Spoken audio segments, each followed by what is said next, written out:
আল্লাহ ঘুরব কবে ভাগ্যের চাকা ব্যাংকে ভর্তি হইব টাকা টাকার বিকল্প কিছুই নাই নাই রে নাই টাকা ছাড়া পর হয়ে যায় মায়ের পেটের ভাই গো টাকা ছাড়া এই দুনিয়ায় কোনো মূল্য নাই টাকা ছাড়া পর হয়ে যায় মায়ের পেটের ভাই গো টাকা ছাড়া এই দুনিয়ায় কারো মূল্য নাই।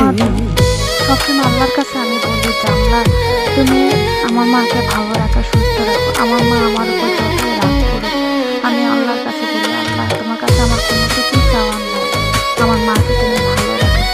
এই দুনিয়ার মা হচ্ছে আমার সংসারতে একটা অমূল্য রত্ন, কারণ আমি সবসময় আমার থাকলে টাকা মামা কাকা সবাই করে যত্ন বাবা মায়ের মনে করে এই ছেলেটাই রত্ন।